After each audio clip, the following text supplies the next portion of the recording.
Eu quero citar um aspecto de quando eu pensava mais apuradamente, de quando, antes deles ferrarem a minha cabeça e me transformarem em um João Ninguém.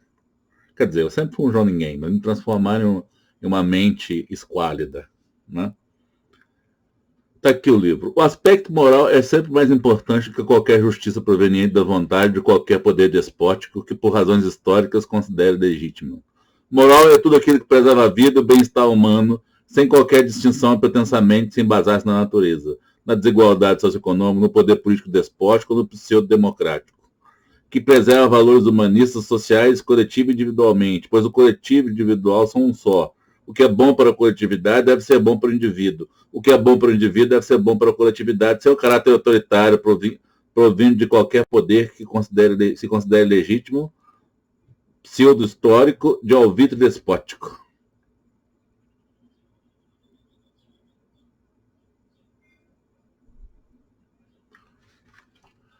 É tá um pouquinho complicado de entender, porque nessa época eu tinha ideias libertárias, ideias sobre democracia, estava na faculdade ainda.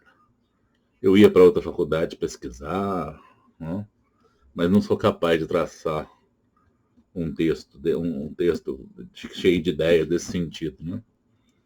Ah, eu pregava contra qualquer caráter autoritário. Eu ainda prego o direito de rebelião, ainda prego o direito de se rebelar contra a opressão, contra a tirania. Já escrevi sobre isso, já escrevi até um artigo de lei, escrevi uma lei sobre isso, né?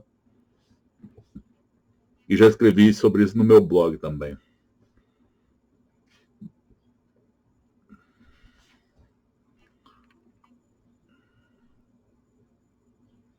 O mundo é transformado em técnica.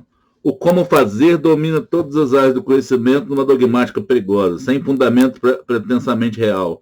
Abstrações e criatividade se tornam atividade perigosa, a razão do déspota prevalece. E somente ele, o dono da instituição legítima, como criatividade se torna atividade proposta, como se somente o dono da instituição legítima tivesse o monopólio do saber ou do fazer, o detentor da razão e dos sentidos. Quem são esses homens? São eleitos de Deus? Que divindade cobre de glórias? Quem realmente cria ou faz de importante? Decide de critérios polpudos e quer o monopólio do real. O poder, a força legítima não são da real violência das instituições nefastas. Custódia e coisas semelhantes. Aqui eu estou pegando pensamento fora do meio acadêmico, não? O pensamento racional fora dos conceitos científicos. Não? Isso aqui é contracultural.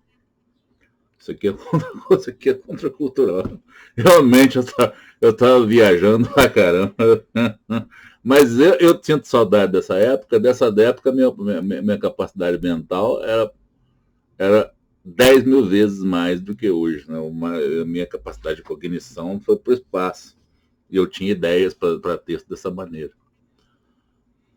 O que criam esses homens a não ser as coisas pouco iluminadas verdadeiramente deixadas para o mundo. Governam homens que desesperadamente também viessem a conhecer. Não só esses como idealizadores de todas as grandes civilizações já existiram antes do planeta, falando que nem toda grande civilização surgiu na Europa e nos Estados Unidos. Não? Nem o capitalismo é uma grande coisa. Que a tecnologia que nós temos hoje talvez nem seja tão avançada quanto se tinha em eras passadas. Não? Se não como aquelas construções do Peru, na Bolívia, foram feitas. Não? Tá aí o eurocentrismo. Aqui eu estou criticando o academicismo, o eurocentrismo e todas as porcarias ideológicas que a gente tem da Europa, que a gente tem que pegar só para o que acha que a gente deve, eu acho que a gente deve pegar o que presta para nós, não? E não ter isso como verdade, não ter um pensador europeu não vai ter razão sobre o Brasil porque desconhece o Brasil. Não? Um americano desconhece o Brasil, eles querem impor as regras, não? E nós temos que ter o nosso próprio pensamento. Foi o que eu quis criar no do ponto elemento. Não? Foi o que eu quis criar. Simplificando é isso. A minha mente está mais simples, eu estou menos técnico, mas é mais ou menos isso que eu quis dizer. São técnicos, não são visionários, só pensam em si mesmo, não no bem-estar próprio. Senão, só pensa em si mesmo, senão bem-estar próprio de sua família. Dominam por não haver quem os tire do poder. São tecnocratas, burocratas, canalhocratas. Transformam o mundo na sua tecnocracia encantada. Que crédito esses homens podem ou devem ter? Que dever ser é esse que parte das suas cabeças e estômagos. Porque homens que devem comer, comprar, copular, ser felizes sem fazer nada que aconteça, a não ser que não passam de déspotas ilegítimos. A verdade é que porque machuca, porque o real sempre machuca. Isso aqui é uma ideia minha que foi plagiada por muitos idiotas aí. O que moralmente a gente tem de melhor que qualquer um? Quem lhes conseguiu divindade ou poder de ditarem regras ou normas? Realmente é um texto. Só tem bobagens. Ele é inculto. Não, tudo bem, né? Para uma pessoa de 30 e poucos anos que escreveu isso aqui, não? É uma espécie de revolta contra o sistema, né? Talvez isso aqui tenha validade. Porque o sujeito leu Kant, leu Hegel, Kant e Marx, Hegel, Kant são alemães, eles são bons para a sociedade alemã. Não tem essa categoria universal de que eles pensam e nós não pensamos, né? Senão eu não escreveria do ponto elemento, né? E desprezado, é lógico, justamente por bater contra essa merda toda. Não, não. Eu acredito no marxismo econômico, não, a nível econômico, a nível de economia, a nível de matéria, não, mas não de espírito. Não. Talvez se eu tivesse estudado, se fosse influenciado por esses filósofos, esse pessoal da Europa, eu talvez pensasse de maneira diferente. Mas nessa época, nem hoje eu tenho, agora que eu tenho algumas aulas na internet sobre o assunto, não, eu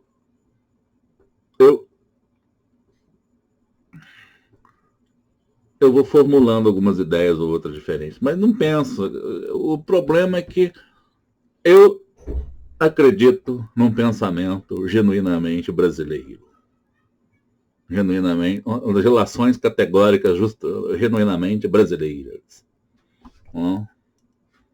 Eu acredito numa filosofia latino-americana, num pensamento original da América Latina. Já existia antes do Colombo. Foi deturpado, queimado, foi destruído pelos europeus. Então, eu acredito que nós podemos reconstruir. Eu tentei reconstruir isso e eu acho que consegui, de certa forma. Né?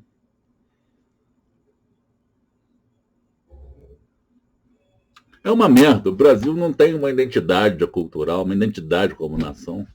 Não? A gente precisa disso. Nós precisamos de pensadores brasileiros. Aqui tem uma filosofia da natureza nesse livro e tem algumas ideias boas que devem ser. Não? São técnicos. São técnicos. São técnicos. Não são grande coisa, não. A gente pega um Aristóteles, porque o Aristóteles está distante de nós, é um clássico, e ele está incorporado até no ordenamento jurídico brasileiro. As ideias de Aristóteles estão até no ordenamento jurídico brasileiro. É um clássico. Pensou numa polis grega, numa cidade de 400 mil habitantes. O pensamento de Aristóteles é amplo. Mas quase ninguém atingiu a plenitude de Aristóteles. Quem que se compara a Aristóteles na história em razão do pensamento? Não tem. Na Europa, não. Talvez aqui na América tenha grandes ideólogos que a gente perdeu, né? Nossas grandes civilizações. Não? Aqui os europeus acabaram, mataram, devastaram tudo e impuseram essa ordem nojenta que existe hoje. É isso aí.